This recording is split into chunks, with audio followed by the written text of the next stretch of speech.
Welcome to The Explainer. Today, we're taking a look right behind the curtain of an event that literally made financial history, the June 12, 2026 SpaceX initial public offering. In the very first second of trading on the NASDAQ, Elon Musk was officially crowned the world's first trillionaire. We're going to unpack the fascinating, highly complex, and honestly sometimes controversial mechanics of how extreme wealth actually works in the modern era. So get ready, because this is going to be a completely captivating ride. Okay, let's dive right into this. $1 trillion. That is a 1 followed by 12 zeros. You know, we hear words like million and billion thrown around so casually in the news these days that they really start to lose their meaning. But a trillion? That is a magnitude of wealth so utterly incomprehensible that the human brain actually struggles to even process it. Today, there are only about 21 entire countries with a GDP over $1 trillion. And yet, this number right here represents the net worth of a single individual. To make this scale completely clear and relatable, let's look at a truly mind-bending time analogy. If you go back 1 million seconds in time, you only go back about 11.5 days. Not too hard to grasp, right? Now if you go back 1 billion seconds, you are suddenly transported 32 years into the past. But 1 trillion seconds, you are going back 31,000 years in time. You are arriving in an era before human civilization had even truly begun. That is the sheer, staggering scale of the number we're dealing with today. Now we've got to peel back the first layer of the onion here, because this isn't exactly money sitting in a giant vault like Scrooge McDuck. It's what we call paper wealth. Musk himself has stated he holds only about 0.1% of his wealth in actual liquid cash. The rest? It is entirely tied up in company shares, predominantly SpaceX and Tesla. This means he absolutely cannot simply sell off all those shares to get $1 trillion into his checking account. If he tried to orchestrate a mass sell-off, investors would totally panic, and the market value of those companies would absolutely crash.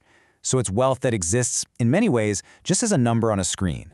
And that brings us to how these companies are actually valued in the first place. Following the IPO, SpaceX reached a staggering market valuation of $2.2 trillion.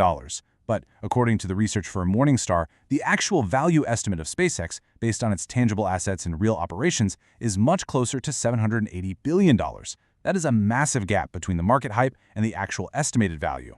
Furthermore, in 2025, the company actually recorded a massive $5 billion loss. So, you might be wondering, how does a company operating at a multi-billion-dollar loss achieve a $2 trillion valuation?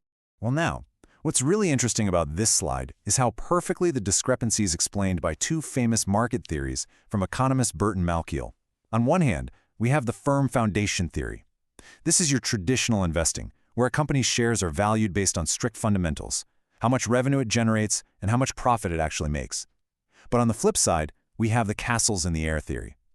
This theory suggests that valuations can be driven entirely by psychological value, by selling dreams, visions of the future, and grand promises.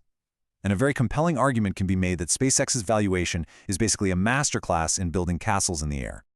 To show you what I mean, let's guide you through this timeline of incredibly ambitious yet totally unfulfilled promises that have continuously fueled investor excitement over the years. We see the 2013 pitch for a 30-minute Hyperloop. In 2014, the promise of humans on Mars within 10 years. In 2015, the claim that fully autonomous driving was just 3 years away. And in 2019, the pledge of 1 million robotaxis hitting the roads by the following year, which, if you've looked outside recently, definitely haven't quite arrived. This timeline highlights how investors are often heavily buying into a charismatic personality and futuristic visions rather than relying on immediate, tangible fundamentals. Which brings us perfectly to this highly critical quote from Steve Eisman, an investor famous for predicting the 2008 economic crisis in The Big Short. Commenting on the massive valuation of SpaceX, he said, "This is an IPO of a sci-fi story, tailor-made for a sci-fi cult. It's a sharp, powerful summary that just hits the nail on the head regarding the castles in the air reality of this trillion-dollar valuation. People aren't just buying stock, they are buying into a science fiction narrative." So how does this all build into the systemic mechanics of extreme wealth? If billionaires have all their money locked up in paper wealth, how do they actually afford to live in such incredible luxury? The answer lies in a really well-known wealth management strategy often referred to as buy, borrow, die. Step 1 is save. You keep all your money locked in company shares, never selling them, which means you never trigger income or capital gains taxes. Step 2 is borrow. You use those highly valued shares as collateral to secure massive, low-interest cash loans from banks to fund your lifestyle. And step 3 is die. Under U.S. tax laws, you can pass that immense wealth to your heirs practically tax-free. Grounding this step-by-step theory in reality, we can point to a very concrete example from the source material, the 2022 acquisition of Twitter. When Musk needed cash to buy the platform, he didn't sell his shares because, selling would trigger massive taxes and potentially tank his stock price. Instead, he mortgaged roughly $62.5 billion worth of his Tesla shares to secure a $12.5 billion cash loan from the banks. This is the borrow step in action. He gets the exact cash he needs, avoids selling the stock, and totally bypasses the tax bill. And this brilliantly illustrates the resulting disparity in the tax system. Between 2014 and 2018, Musk's wealth increased by $13.9 billion, yet his effective tax rate was just 3.2%. A stark contrast to the average American working-class taxpayer, who generally carries a burden of 20 to 30% in income tax. It's a clear visual representation of how the buy, borrow, die strategy fundamentally separates the taxation of paper wealth from your everyday working income. Section 1. The Political Lever, Washington and Wealth.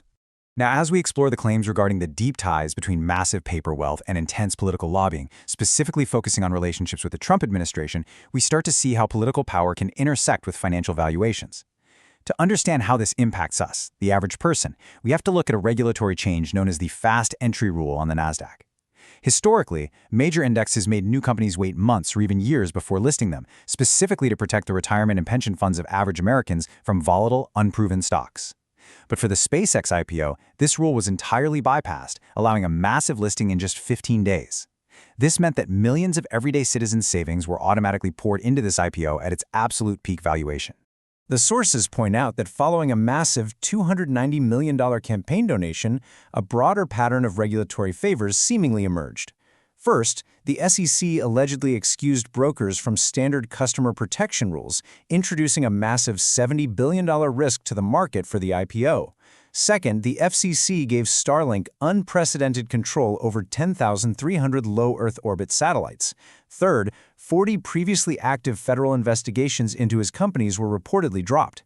And fourth, Starlink saw sudden approval initiatives in major international markets like India.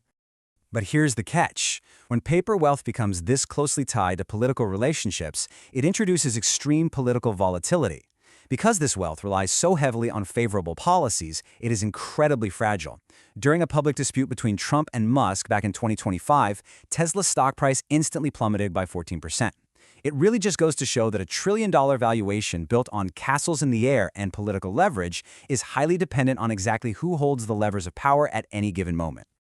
Okay, let's zoom out to our final layer for today, contrasting the sheer magnitude of one man's concentrated paper wealth against the concrete costs of solving massive global crises. Data from the UN World Food Program notes it would cost roughly $40 billion a year to eliminate world hunger by 2030. Furthermore, an Oxfam analysis suggested just a 10% tax on this single individual's wealth could lift 800 million people out of extreme poverty.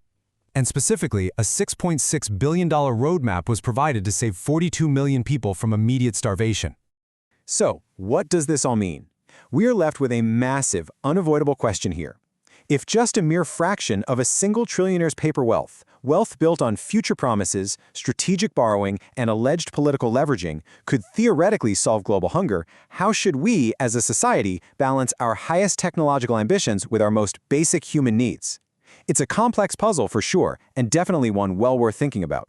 Thank you so much for joining me for this explainer, and I'll catch you on the next one.